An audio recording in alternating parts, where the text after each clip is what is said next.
नमस्कार दोस्तों, स्वागत है आप सभी का BH वर्ल्ड के ऑनलाइन लर्निंग प्लेटफॉर्म में और हमारी खास सीरीज ट्रेडिशनल जीके में। आज के इस लेक्चर में हम बात करने जा रहे हैं प्रमुख इंटरनेशनल बॉर्डर लाइंस के बारे में, यानी विश्व के प्रमुख अंतरराष्ट्रीय सीमा रेखाओं के बारे में। इसके अंतर्गत हम बात करेंगे कि भारत की सीमा रेखाएं किन किन विदेशी राष्ट्रों को छूती है, यानी कि नेबरिंग कंट्रीज से टच करती है।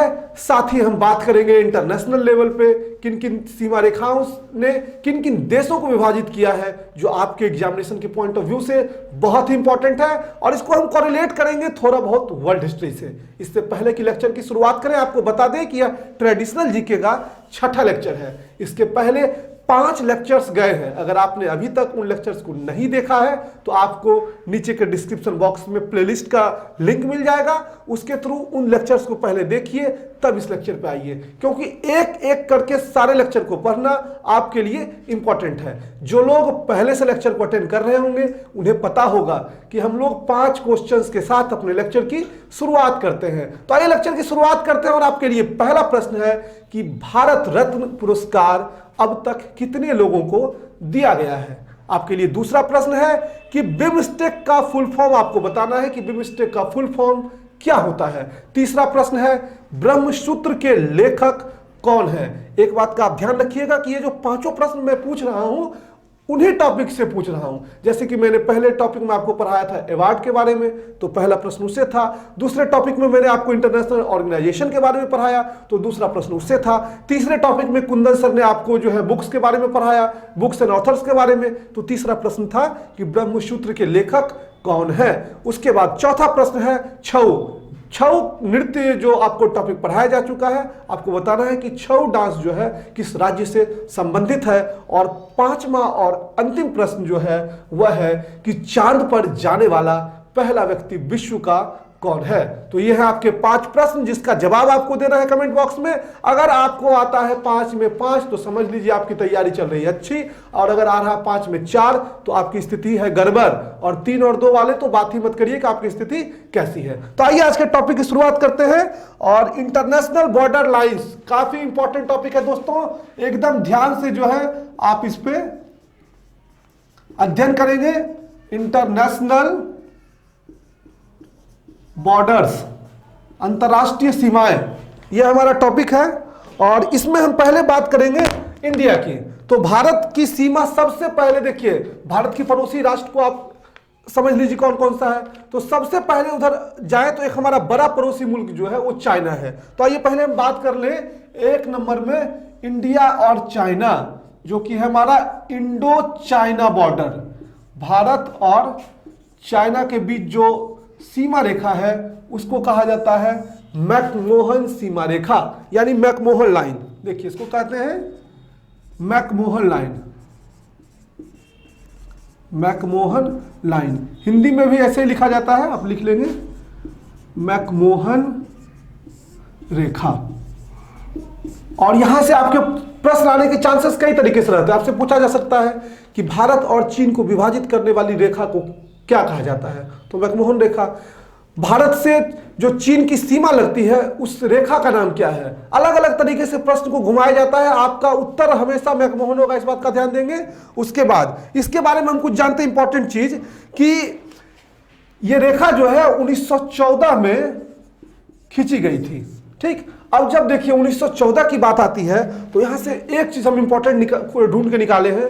1914 में फर्स्ट वर्ल्ड वॉर भी हुआ था, प्रथम विश्व युद्ध, फर्स्ट वर्ल्ड वॉर। अब आपसे पूछा जा सकता है कि प्रथम विश्व युद्ध जो है वह कब हुआ था। तो वह हुआ था 1914 से लेके 1918 तक। और इसमें विश्व जो था वह 2 शक्तियों में विभाजित था, 2 भागों में विभाजित था। एक था हमारा एलाइज पावर, जिसको कि कहा जाता है मित्र राष्ट्र, एलाइज पावर। एलाइज पावर मतलब हिंदी में कहते हैं इसको मित्र राष्ट्र, जो कि विजयी हुआ था। और इसमें आता है ब्रिटेन, फ्रांस और रसिया मुख्य रूप से, और इसके अतिरिक्त भी कई देश थे सपोर्टर, ब्रिटेन, फ्रांस एंड रसिया।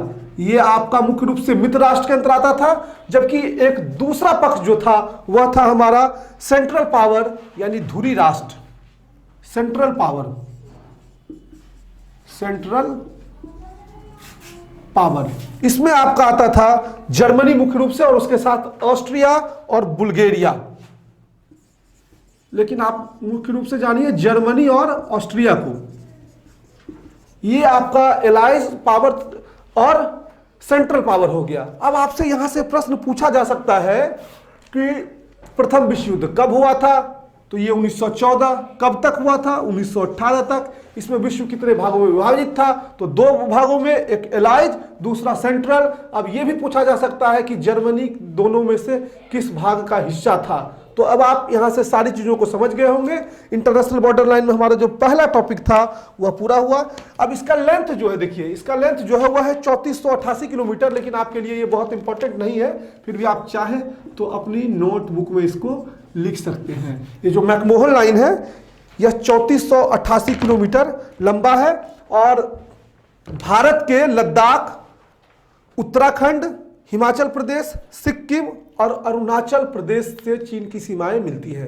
इस बात को आप बहुत बारीकी से ध्यान देंगे, क्योंकि कई बार प्रश्न इस तरीके से पूछा जाता है कि आपको किसी स्टेट का नाम दे दिया जाएगा और पूछा जाएगा कि इस स्टेट की सीमा रेखा किस विदेशी सीमा रेखा को छूती है, यानी भारतीय स्टेट जो है किस विदेशी देश से संपर्क में है। तो इसी लाइन के आधार पर आप उसको बताएंगे। तो मैकमोहन लाइन जो है उसके अंतर्गत आता है हमारा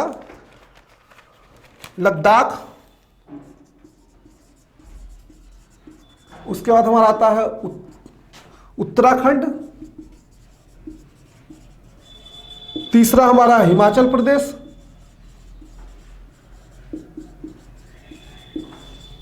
चौथा है सिक्किम, पांचवा है अरुणाचल प्रदेश, अरुणाचल प्रदेश। तो ये 5 सीमा रेखाएं जो है 5 स्टेट के, वो मैकमोहन लाइन से छूती है। अब इसके संबंधित दूसरा फैक्ट ये है कि इसकी जो सुरक्षा है मैकमोहन सीमा रेखा की, वह की जाती है आईटीबीपी के जवानों के द्वारा। तो आपसे प्रश्न पूछा जा सकता है कि आईटीबीपी का फुल फॉर्म जो है वह क्या हो सकता है। आईटीबीपी का फुल फॉर्म होता है Indo Tibetan border police, Indo Tibetan border police. अब जब हम चीन की बात कर रहे हैं, भारत और चीन की बात कर रहे हैं, तो थोड़ा सा चीन के राष्ट्राध्यक्ष के बारे में जान लें। तो चीन के जो प्रेसिडेंट है उनका नाम है Xi Jinping, Chinese president. China के जो प्रेसिडेंट हैं उनका नाम है शी जिनपिंग।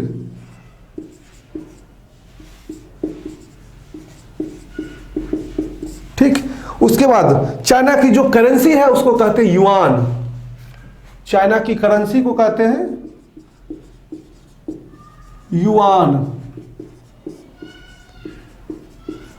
और अंतिम पॉइंट है कि चाइना की राजधानी जो है वह है बीजिंग, कैपिटल यह है बीजिंग। तो ये आपका प्रमुख था मैकमोहन लाइन से संबंधित। हालांकि इसमें जो हमारा प्राइमरी क्वेश्चन था वो यह था कि भारत और चीन को जो रेखा विभाजित करती है उसे किस नाम से जाना जाता है, तो उसको जाना जाता है मैकमोहन लाइन के नाम से। लेकिन उसके अंतर्गत हमने आपको काफी इंपॉर्टेंट चीजें बताई जो आपके एग्जामिनेशन के पॉइंट ऑफ व्यू से इंपॉर्टेंट है। इसके बाद हमारा जो दूसरा प्रमुख लाइन है वह है इंडो बांग्लादेश बॉर्डर, यानी भारत और बांग्लादेश। हमारा दूसरा प्रमुख जो पड़ोसी राष्ट्र है वह है Bangladesh, Indo Bangladesh border line. अब आपको पता होगा कि बांग्लादेश का उदय जो है वह 1971 ईस्वी में हुआ, जिस समय भारत की प्रधानमंत्री लौह स्त्री, लौह महिला इंदिरा गांधी थी। ठीक, तो पहले जो बांग्लादेश था वह हमारा पूर्वी पाकिस्तान हुआ करता था। तो उस समय जो सीमा रेखा खींची गई थी उसको रेड क्लिफ ही कहा जाता था। लेकिन जब ये विभाजित हो गया तो अब हमारी जो बोलचाल के प्रचलन में आता है वो सीधा आता है आईबी, यानी इंटरनेशनल बॉर्डर। इंटरनेशनल बॉर्डर किसके साथ? तो बांग्लादेश के साथ। तो अब इसके लिए रेड क्लिफ का नाम प्रयोग में नहीं किया जाता है। लेकिन अगर मान लीजिए आपसे क्वेश्चन पूछ लिया गया और आपको ऑप्शन में रेड क्लिफ है और कुछ नहीं है, तो ऐसी स्थिति में आप रेड क्लिफ को टिक करेंगे। लेकिन इस तरह से प्रश्न आपको नहीं पूछा जाता है, तो इस बात का आप ध्यान देंगे। और सबसे इंपॉर्टेंट यहां से जो मेजर क्वेश्चन बनता है कि भारत की जो सबसे लंबी सीमा रेखा किस पड़ोसी राष्ट्र के साथ छूती है, तो वह है बांग्लादेश। ठीक, लॉन्गेस्ट शेयरिंग है इंडिया का। ठीक, उसके बाद दूसरा जो हमारा इंपॉर्टेंट प्रश्न यहां से बनता है, इसकी जो लंबाई है वह है 4096 किलोमीटर। पहले यह थोड़ा अधिक हुआ करता था, लेकिन प्रधानमंत्री ने हाल ही में एक सेटलमेंट किया था जिसके बारे में आपने सुना होगा, तो ये थोड़ा सा कम हुआ और अभी 4096 जो है यह है। और इसके बाद किन किन राज्यों से जो है इसकी सीमा रेखाएं सटती हैं, तो सटती है वेस्ट बंगाल से, पश्चिम बंगाल से, साथ ही असम, मेघालय और त्रिपुरा से। असम, मेघालय, त्रिपुरा और अंतिम स्टेट जो है वह है मिजोरम। तो इतने स्टेट से जो है हमारी सीमा रेखा बांग्लादेश से छूती है। और बांग्लादेश की सीमा का जो सुरक्षा है वह किया जाता है बीएसएफ के द्वारा, जिसका फुल फॉर्म होता है border security force. Border security force. ठीक, इसके बाद हम चलते हैं अगले पॉइंट की ओर जो कि बांग्लादेश से संबंधित है। बांग्लादेश के प्रधानमंत्री का क्या नाम है? आप में से अधिकांश लोगों को पता होगा, अगर पता है तो कमेंट बॉक्स में बताइए कि बांग्लादेश के प्रधानमंत्री का नाम जो है, प्राइम मिनिस्टर का क्या नाम है। तो बांग्लादेशी प्राइम मिनिस्टर है शेख हसीना। पीएम जो है बांग्लादेश की वह है शेख हसीना। बांग्लादेश की जो करेंसी है वह है टाका, हिंदी में लिखते हैं टाका। और यहाँ की कैपिटल जो है वह है ढाका। करेंसी है टाका और कैपिटल है ढाका। बहुत अच्छा तालमेल बैठ रहा है। और बांग्लादेश के बारे में मैंने आपको बताया है कि इसका जन्म जो 1971 में हुआ, पाकिस्तान से विभाजित होने के बाद। अब यहाँ एक इंपॉर्टेंट चीज ये मैं आपको बता दूं कि इंदिरा गांधी चूंकि कांग्रेस पार्टी से संबंधित है, तो आपके एग्जामिनेशन में यह भी कई बार प्रश्न पूछा गया है कि कांग्रेस की स्थापना कब हुई। तो कांग्रेस की स्थापना जो है वह हुई है 1985 में। कांग्रेस 1885 में, माफ करिएगा, 1885 में कांग्रेस की स्थापना हुई है और यह हुई है बंबई में। यह प्रश्न भी कई बार पूछा जाता है कि कांग्रेस की स्थापना जो है वह कहां हुई है। इसके बाद हम बढ़ते हैं अपने तीसरे इंपॉर्टेंट बॉर्डर लाइन की तरफ, जो कि पाकिस्तान से संबंधित है। पाकिस्तान जो कि हमेशा भारत में चर्चा में रहता है, प्रमुख पड़ोसी हमारा। ठीक, तो भारत और पाकिस्तान के बीच जो सीमा रेखा है उसको कहते हैं रेड क्लिफ सीमा रेखा। इंडो पाकिस्तान बॉर्डर के बारे में, इसका नाम है रेड क्लिफ। रेड क्लिफ नामक व्यक्ति ने जो है इसका निर्माण किया था 1947 ईस्वी में, 1947 में। तो उन्हीं के नाम पे जो है सीमा रेखा का नाम रखा गया। पाकिस्तान जो कि हमारा अहम पड़ोसी और सबसे ज्यादा चर्चा में रहने वाला पड़ोसी है। इसकी कुल लंबाई जो है रेड क्लिफ की वह है 3323 किलोमीटर, यानी 3323 किलोमीटर। और इस रेखा जो अलग अलग राज्यों को टच करती है उसमें हमारा आता है गुजरात, राजस्थान, पंजाब, जम्मू कश्मीर और लद्दाख। गुजरात,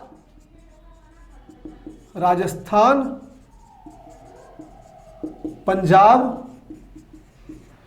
जम्मू कश्मीर एंड लद्दाख। अब लद्दाख जो है हमारा अलग हो गया, पहले यह था जम्मू कश्मीर का हिस्सा, लेकिन अब चूंकि लद्दाख को अलग केंद्र शासित प्रदेश बना दिया गया है तो अलग से आपको लद्दाख को बताना पड़ेगा।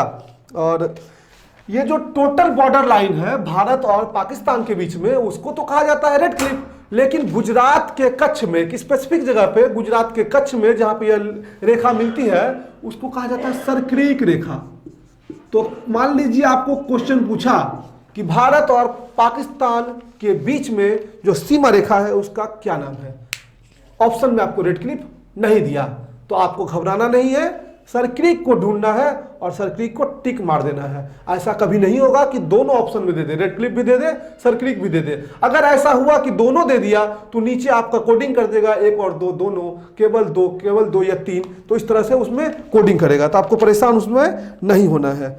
और इस सीमा रेखा की जो सबसे खास विशेषता है कि यहां से क्रॉस बॉर्डर टेररिज्म जो है वो सबसे ज्यादा होती है। तो प्रश्न इस तरह से भी पूछा जा सकता है कि सबसे अशांत रहने वाला सीमा रेखा जो है वह कौन सा है, तो वह है रेड क्लिफ। और वह किससे किससे विभाजित है, किसके किसके बीच है, भारत और पाकिस्तान के बीच में है। जब हम थोड़ा सा पाकिस्तान की बात कर रहे हैं तो कुछ और उसके बारे में बात कर ले।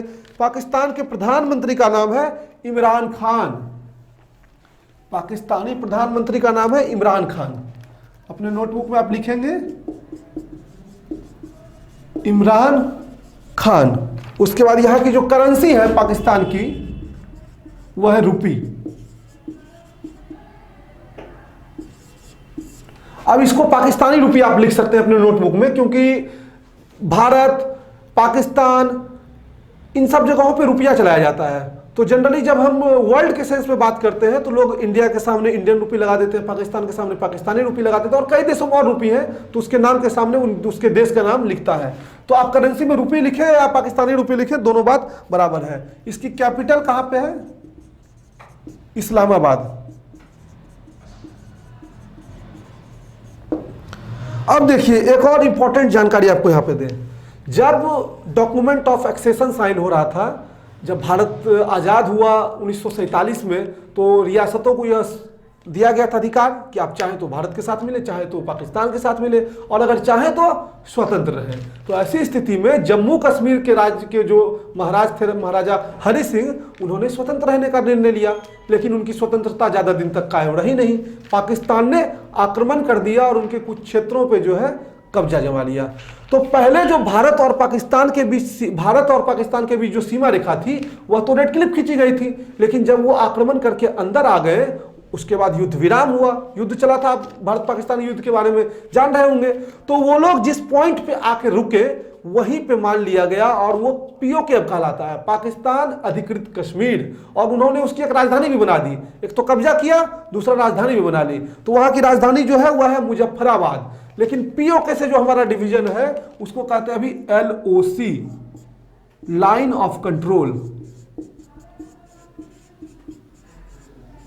ठीक, आपसे प्रश्न पूछा जा सकता है कि LOC का फुल फॉर्म कहां है और LOC किसके किसके बीच है। तो लाइन ऑफ कंट्रोल भारत और पाकिस्तान के बीच है, जो कि पाक अधिकृत हमारा ही हिस्सा है जम्मू कश्मीर का। लेकिन अभी फिलहाल आप उसको मानेंगे कि भारत और पाकिस्तान अधिकृत कश्मीर के बीच LOC है। उसके बाद हमारा चौथा जो इंपॉर्टेंट देश है वह है नेपाल, हमारा अहम पड़ोसी। इंडो नेपाल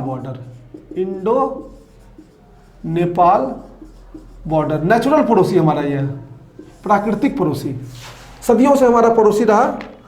तो इसकी लंबाई जो है भारत और नेपाल के बॉर्डर की हुआ है 1751 किलोमीटर। इसका कोई विशेष नाम नहीं है, बस आप ये समझिए कि सुगौली की एक संधि हुई थी जो कि एंग्लो नेपाल वार के बाद हुई थी। एंग्लो नेपाल वार यानी अंग्रेज जब भारत में थे तो उस समय नेपाल से युद्ध हुआ था और उस समय सुगौली की संधि करनी पड़ी अंग्रेजों को नेपालियों के साथ, और उस संधि के तहत जो है एक सीमा रेखा खींची गई। हालांकि यह प्राकृतिक सीमा रेखा है, इसके लिए कोई मतलब वहां बहुत ज्यादा विशेष सुरक्षा वगैरह भारत की ओर से नहीं लगाया जाता, क्योंकि दो राष्ट्र ऐसे हैं, नेपाल और भूटान, जिसके बीच जो है भारत का ना वीजा की जरूरत है भारत के नागरिकों को, ना नेपाल के नागरिकों को, ना पासपोर्ट की। तो ये लोग ऐसे ही आवागमन करते हैं। तो भारत और नेपाल के बीच जो सीमा रेखा है वह किन किन स्टेट्स को छूती है, तो भारत की ओर से छूती है या उत्तराखंड को। स्टेट्स इसमें आप लिख लेंगे उत्तराखंड। उसके बाद यह छूती है UP, Bihar, West Bengal, and Sikkim, इतने राज्यों को जो है छूती है। और यहां की सुरक्षा जो है वह करती है एसएसबी। एसएसबी का फुल फॉर्म होता है सशस्त्र सीमा बल, इंग्लिश में भी इसको यही कहते हैं, तो इंग्लिश में भी लिख लीजिएगा सशस्त्र सीमा बल, सेम टू सेम, BALSEEMASHASHTRA, सशस्त्र सीमा बल इसको इंग्लिश में कहते हैं। और यह भारत की खुली सीमा है, मैंने आपको ये बात पहले ही बता दी। इसके बाद हमारा जो अगला इंपॉर्टेंट पड़ोसी राज्य है, यानी पांचवा पड़ोसी राष्ट्र, वह है भूटान। पांचवा देश है Bhutan. Indo Bhutan border, Indo Bhutan border. देखिए, भारत और भूटान के बीच जो सीमा रेखा लगती है उसकी कुल लंबाई है 699 किलोमीटर। हालांकि ये लंबाई आपके लिए इंपॉर्टेंट नहीं है, लेकिन चूंकि जब हम स्पेसिफिक इसके बारे में बात कर रहे हैं तो आपको बता दिया जा रहा है, ताकि थोड़ा बहुत नॉलेज जो है आपको इन सब चीजों की एक्स्ट्रा रहे। और इसका निर्धारण जो है अंग्रेजों ने किया था, ब्रिटिश इंडिया में ही हुआ था 1865 में, 1865 में हुआ था। और इसकी सुरक्षा भी जो है वह एसएसबी के द्वारा की जाती है, सशस्त्र सीमा बल के द्वारा। और यह भारत का सबसे शांत सीमा रेखा माना जाता है, यहां से कोई भी इंसर्जेंसी वगैरह नहीं होता है, बिल्कुल शांत है। तो अगर प्रश्न में मान लीजिए पूछ लिया आपसे कि सबसे शांत भारत की सीमा रेखा किस राष्ट्र के साथ है, तो वह है भूटान। अब हमारा छठा प्रमुख पड़ोसी जो है वह है Myanmar, Indo Myanmar border. Myanmar जिसको पहले की बर्मा के नाम से जाना जाता था। भारत और म्यांमार के बीच जो सीमा रेखा है वह 1643 किलोमीटर लंबा है। और आपको बता दें कि सीमा रेखा का निर्धारण जो है वह ब्रिटिश भारत में भारत सरकार अधिनियम 1935 के अंतर्गत किया गया था। Government of India act, government of India act 1935। अगर आप हमारे कोर्स में इनरोल्ड हैं तो मॉडर्न हिस्ट्री की क्लास में ऋषभ सर आपको डिटेल में गवर्नमेंट ऑफ इंडिया एक्ट 1935 पढ़ाएंगे, जहां से कि प्रश्न आने के चांसेस जो है वो बहुत ज़्यादा रहता है। अब चूंकि हम इसमें घुसेंगे तो बहुत डीप हो जाएगा, इसलिए हम लोग अपने टॉपिक पर सीमित रहते हैं। तो अब हमारा इसमें अगला पॉइंट जो है वह किन किन स्टेट्स से जो है इसकी सीमा रेखा छूती है म्यांमार की, तो वह है अरुणाचल प्रदेश, एपी में लिख रहा हूं, आप इसका फुल फॉर्म लिख लेंगे, अरुणाचल प्रदेश। दूसरा है मणिपुर, मणिपुर की राजधानी कहाँ है कमेंट बॉक्स में बताइए। तीसरा है नागालैंड, चौथा है मिजोरम। तो 4 राज्यों से जो है म्यांमार की सीमा रेखा भारत को छूती है। और इस सीमा रेखा की सुरक्षा की जाती है असम राइफल्स के द्वारा, असम राइफल्स के द्वारा। अब जब हम म्यांमार के बारे में इतनी चर्चा कर लिए तो थोड़ा सा जान लें कि म्यांमार की राजधानी कहाँ है। जैसे ही आपको पूछा जाता है म्यांमार की राजधानी कहाँ है, आपके दिमाग में तुरंत क्लिक करता है रंगून। 1862 ईस्वी में 1862 में रंगून में जो है बहादुर शाह जफर की मृत्यु हो गई थी। 1857 की क्रांति के बाद उनको वहाँ भेज दिया गया था। और जैसे ही आपके दिमाग में क्वेश्चन पूछा गया कि म्यांमार की राजधानी कहाँ है, तुरंत क्लिक करता है रंगून। ऑप्शन देखते हैं ABC, कुछ टिक कर देते रंगून को। जैसे ही टिक किए -1 हो गया, क्योंकि रंगून अब राजधानी नहीं है। वहां की जो राजधानी है वह है नेपिथाउ। नेपिथाउ जो है वह राजधानी है, कैपिटल है। और नेपिथाउ इंग्लिश वाले लिख लीजिए NAYPYITAW, नेपिथाउ। और यहाँ पे करेंसी जो है वह कयात है, करेंसी जो है वह है कयात। तो ये कुछ इंपॉर्टेंट था आपका भारत और म्यांमार सीमा रेखा से संबंधित। अब हमारा 7वां और अंतिम जो पड़ोसी मुल्क है वह अफगानिस्तान है, Indo Afghanistan, Indo Afghanistan border. Bharat और अफगानिस्तान के बीच जो सीमा रेखा है उसको कहते हैं Durand line, Durand line, Durand सीमा रेखा। लेकिन अभी भारत और अफगानिस्तान की सीमा रेखाएं नहीं छूती हैं। क्यों नहीं छूती हैं? क्योंकि पाकिस्तान अधिकृत कश्मीर, हमारा कश्मीर का हिस्सा, वो अभी पाकिस्तान के कब्जे में, जिसको कि हम लोग आज पीओके के नाम से जानते हैं, और पीओके की सीमा जो है वो छूती है अफगानिस्तान से। लेकिन भारत सरकार आज भी मानती है कि हमारी सीमा जो है वह अफगानिस्तान को टच करती है, जो कि डूरंट लाइन के नाम से जाना जाता है। इसकी लंबाई है 106 किलोमीटर, 106 किलोमीटर। और इसका निर्धारण जो है वो 1893 में हुआ था, ब्रिटिश काल में हुआ था। अब जब इतनी बात हो गई अफगानिस्तान के बारे में, तो थोड़ा सा हम जान लें कि अफगानिस्तान की कैपिटल कहाँ है। तो इसका कैपिटल है काबुल, अफगानिस्तान की राजधानी है काबुल। और इसकी करेंसी जो है उसको कहते हैं अफगान,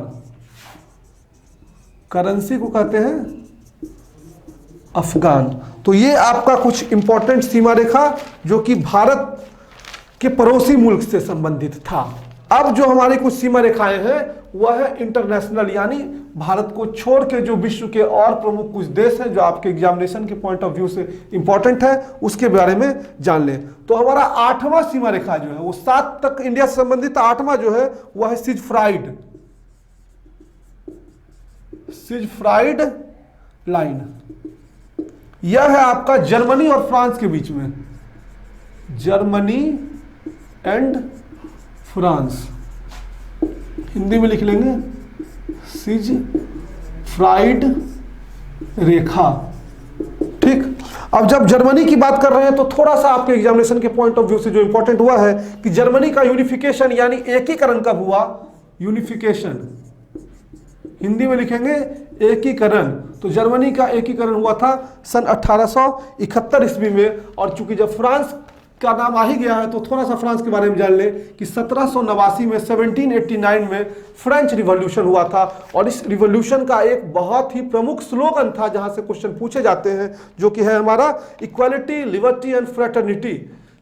इक्वालिटी का मतलब समानता, लिबर्टी का मतलब स्वतंत्रता, फ्रेटर्निटी का मतलब बंधुत्व, यानी समानता, स्वतंत्रता, बंधुत्व। ये नारा था हमारा फ्रेंच रिवॉल्यूशन का, जो कि 1789 में हुआ था। 1789 में फ्रांस में बूर्बो राजवंश का शासन चल रहा था। और जिसमें यह रिवॉल्ट हुआ था, आंदोलन हुआ था, उस समय लुई 16वां गद्दी पर आसीन था। आपसे प्रश्न पूछा जा सकता है कि फ्रेंच रिवॉल्यूशन के समय जो है वहां का राजा कौन था? तो वह था लुई 16वां। एक और कोटेशन यहां से फेमस है, लुई 14वां।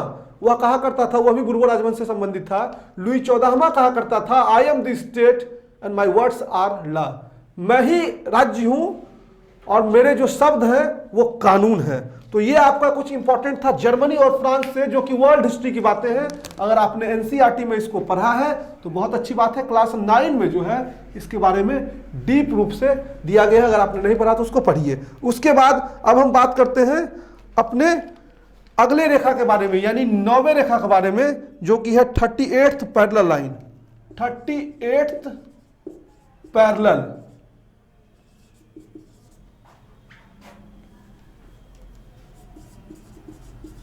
Parallel line. और यह आपका है उत्तर कोरिया और दक्षिण कोरिया के बीच में, north Korea, north Korea and south Korea के बीच में। और इसका निर्धारण जो है वह हुआ था कोरियन वार के समय।